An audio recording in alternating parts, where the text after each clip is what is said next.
సినిమాలో ఒక క్యారెక్టర్ రూపంలో మీరు కనిపించాడు, మేము కడుపుబ్బా నవ్వుకుంటూ ఉండేవాళ్ళం. నాకు కడుపుకి తినడానికి లేదు అన్నప్పుడు అది ఎలా అనిపిస్తుంది అసలు ఆ సిచ్యువేషన్ అనేది? సినిమాల్లోనేమో కడుపుబ్బా నవ్వించేవాళ్ళు, ఇప్పుడేమో నేను ఎదురు చూడాల్సి వస్తుంది అనే కండిషన్ ఉంటే. అదే ఆల్రెడీ మీరంతా చూసి ఉంటారు, వేరే వేరే ఛానల్కి ఇంటర్వ్యూ ఇచ్చాను కదా హైదరాబాద్ వచ్చినప్పుడు. ఫస్ట్ ఆఫ్ ఆల్ వచ్చి నాకు ఇలాగ సడన్లీగా ఎలాగ వచ్చిందంటే, అమ్మ ఆల్రెడీ వచ్చి మాకు పూర్వీక అంటే మా బెత్త వాళ్ళంతా ఆస్తి ఏం పెట్టుకోలేదు, వాళ్ళకే లేదు, మా పేరెంట్స్కే అట్లా లేదు. తర్వాత నేను కూడా సినిమాలో పొలిటికల్లో మేడం సీఎం అమ్మగారు చనిపోయారు కదా, జయలలిత గారు, అక్కడ కూడా 22 years ఏడీఎంకేలో స్పీకర్ నేను.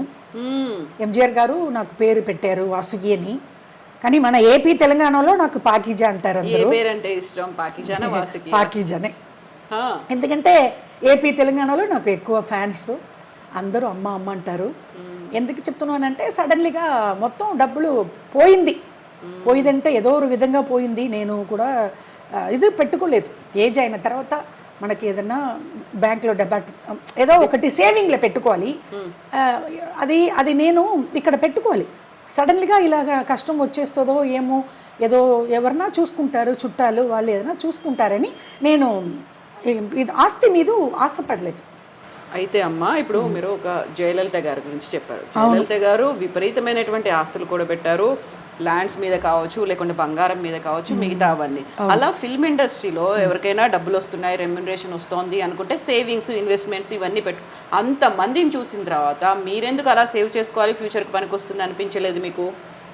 అదే కవిత, నేనేం చెప్తున్నానంటే, ఇప్పుడు ఆల్రెడీ మీరు చాలా, నేను హైదరాబాద్లో వచ్చి 3 నెలలు అక్కడ ఉన్నాను.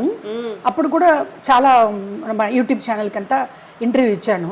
అప్పుడు కూడా వాళ్ళు కూడా అదే అడిగారు, మీరు కవిత ఎలాగ నువ్వు అడుగుతున్నావో తల్లి అలాగనే అందరూ అడిగారు. ఇప్పుడు సడన్లీగా వచ్చి ఏజ్ అయిన తర్వాత ఎవరు నన్ను చూసుకుంటేది నాకు వచ్చి ఆల్రెడీ నేను చెప్పేశాను, మొగుడు చనిపోయాడు, పెళ్ళి చేసుకున్నాను, ప్రేమించి పెళ్ళి చేసుకున్నాను. కడు తాగేసి వాడు బాగా తిట్టడం కొట్టడం, ఇదిగమ్మ ఇక్కడంతా మార్కు, ఇదిగో ఇదంతా వాడు తీసిన పని, ఇక్కడ ఉంది అదే ఇదిగో ఇదంతా ఇది కొట్టడం, కడుపుతో ఉన్నప్పుడు కింద పడిపోయి నాకు అబార్షన్ కూడా అయిపోయింది. చాలా కష్టపడాను, పెళ్ళి చేసుకుని కూడా నేను సంతోషంగా ఉండలేదు, అది నాకు మొత్తం పోయింది. తర్వాత వాడు ఏదో ఎక్కువ అప్పులు, బిఈ సివిల్ ఇంజనీరు, వాడు ఏదో అప్పులు చేసుకొని వాడు బ్రాందీలో విషం కలిపి తాగేసి వాడు ఉరి వేసుకుని వాడు చనిపోయాడు. అది కూడా లేదు. ఆ తర్వాత చాలా కష్టపడి ఇంకొకటి ఏంటంటే అమ్మగారు మేడం సీఎం జయలలిత మేడం గారు చనిపోయారు కదా, వాళ్ళు పార్టీలో నేను 22 years వచ్చి పొలిటికల్లో స్పీకర్గా ఉన్నాను. అప్పుడు అమ్మగారు ఏంటంటే బంగారమో ఏదో ఒక ఏంటి ల్యాండో అలాగా అడగలేదు. అడిగితే కూడా అది బాగుండదు కదా, కష్టంలో కడుపుకు భోజనం లేదు, ఇంట్లో రోజు ఈ పూట కావాలి అంటే వాళ్ళు వేరే విధంగా అనుకుంటారు. అమ్మగారు నాకు మొగుడు లేదు, పిల్లలు లేదు, నేను అనాథగా తిరుగుతున్నాను, చుట్టాలు ఉంటే కూడా నన్ను పట్టించలేదు, నేను బాగున్నప్పుడు అందరూ అక్క అక్క అక్క అందరూ ఉన్నారు.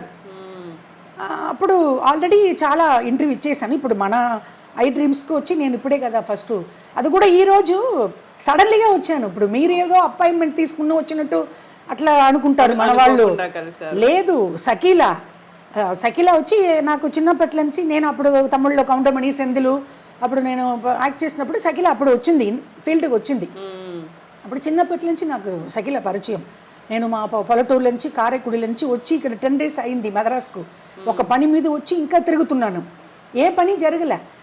ఒక గుర్తు వచ్చింది, కబక్కని సకీలా ఇంటికి పోతాము. ఎందుకంటే ఆల్రెడీ 2 years ముందు సకీలా నన్ను తమిళ్లో ఇంటర్వ్యూ చేసింది. ఇక్కడ వచ్చి ఇలాగ అయిపోయిందమ్మా, ఇలాగ జరిగిపోయిందన్నప్పుడు అది వచ్చి ఆ మీడియా చాలా వచ్చి ఆ ఇంటర్వ్యూ చాలా తమిళనాడులో వైరల్ అయిపోయింది. అందరూ అడిగారు, సకీలా మేడంతో మీరు మాట్లాడారు, బాగా వచ్చింది, బాగా మాట్లాడారని. అది తర్వాత నేను కలవల.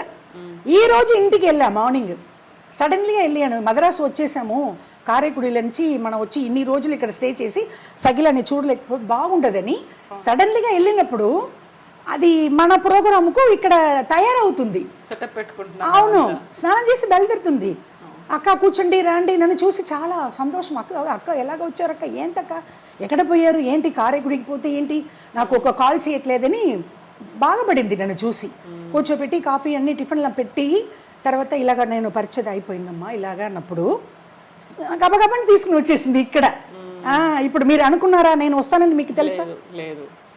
అలాగే వచ్చాను. ఇప్పుడు మళ్ళీ మీకు ఇంటర్వ్యూ ఇస్తున్నాను. ఇప్పుడు అదే కదా, మనం అనుకున్నవి ఏవి జరగవు. ఇప్పుడు రియల్ లైఫ్ సినిమాల్లో అవకాశాలు వస్తేనే రియల్ లైఫ్లో ఎలాంటి ఒడిదుడుకులు లేకుండా ఉంటారు. సినిమా నటులు అనేది అంతా మనం అనుకున్నట్టుగా జరగదు. ఎప్పుడు అవకాశాలు వస్తాయో, ఎప్పుడు ఎవరు డబ్బులు ఇస్తారో ఇవ్వరో అనేది ఉంటుంది. వీటన్నిటికీ నాకు వాసుకి గారు ఒక పర్ఫెక్ట్ ఎగ్జాంపుల్ లాగా కనిపిస్తారు. అలా కనిపిస్తానా? ఎందుకంటే రియల్ లైఫ్ సినిమాల్లో మనకు అవకాశాలు ఉంటేనే రియల్ లైఫ్ మన నిజ జీవితంలో మనం బాగుంటాం. లేకపోతే అంతే కదా. కరెక్ట్. ప్రధాన కారణం ఏంటి? మీ కండిషన్లో ఇలా ఉండడానికి అవకాశాలు రాలేదనా, నమ్మిన వాళ్ళు మోసం చేశారనా, డబ్బులు పోగొట్టుకున్నారా? అవును, అలాగే జరిగింది. అదే అప్పట్లో నుంచే మా చిన్నప్పట్ల నుంచి ఇంతవరకు ఇక్కడ కూర్చున్న ఇంటర్వ్యూ ఇస్తున్నాను కదా, ఇప్పుడు వరకు డబ్బుల గురించి రేపు ఏం చేసేది, మన పరిచయ ఏజ్ అయిపోయింది, ఇలాగ అయిపోయింది, ఎవరు మనకు హెల్ప్ చేయట్లేదే, దాని గురించి ఆలోచించి ఇలాగ అయిపోయాను. ఇప్పుడు ఒక మీడియాలో కూడా అడిగారు, ఏంటి ఇలాగ అయిపోయారు పాకిజా గారు మీరు, అలాగ ఉన్నారనే 91 అసెంబ్లీ రౌడీ, 91లో ఉన్నలాగా ఇలాగ ఇప్పుడు ఉండొచ్చా? ఇప్పుడు నాకు ఏజ్ ఏంటి, అప్పుడు నాకు ఏజ్ ఏంటి? నా గురుగారు అసెంబ్లీ రౌడీలో ఇంట్రొడ్యూస్ చేస్తున్నారు ఏపీ తెలంగాణలో. మోహన్ బాబు గారు ఆ పుణ్యం కట్టుకున్నారు. లేకపోతే ఏపీ తెలంగాణలో అయిపోయిందా? 33. అవునా? అది 91 కదా. ఇప్పుడు 2024లో ఉన్నాం మనం. 91 అసెంబ్లీ రౌడీ. ఇప్పుడు ఇది ఏంటి 2024. అప్పుడు ఎంత అయింది? 30 years అవుతుంది కదా. 33. అవును, అదే 30 సంవత్సరాలు అయిపోయింది. అప్పుడు ఇలా అలాగా తమిళ్లో ఆ సినిమా వచ్చింది. ఏ సినిమా అది? అసెంబ్లీ రౌడీ తెలుగులో చేశారు కదా, అది తమిళ్లో వచ్చి సత్యరాజ్ హీరో, సత్యరాజ్ గారు. దాంట్లో కామెడీ క్యారెక్టర్ వేసాను, కౌంటమణి పక్కం. సేమ్ క్యారెక్టర్ అక్కడ నా గురుగారు మోహన్ బాబు గారు ఫోన్ చేసి తమిళమ్మాయిని పిలువండి అని చెప్పి బ్రహ్మానందం గారు పక్కన పెట్టారు. మన ఏపీ తెలంగాణలో అందరికీ తెలుసు, బ్రహ్మానందం గారితో నేను ఎక్కువ సినిమా చేశాను. 18 సినిమా లైన్గా గబగబ అసెంబ్లీ రౌడీ గారి పెళ్ళం, పెద్దరాయుడు, అలాగనే వచ్చింది చాలా చాలా చాలా సినిమాలు. మొత్తం తెలుగులో 50కి పైగా సినిమా పైన 55 సినిమాలు.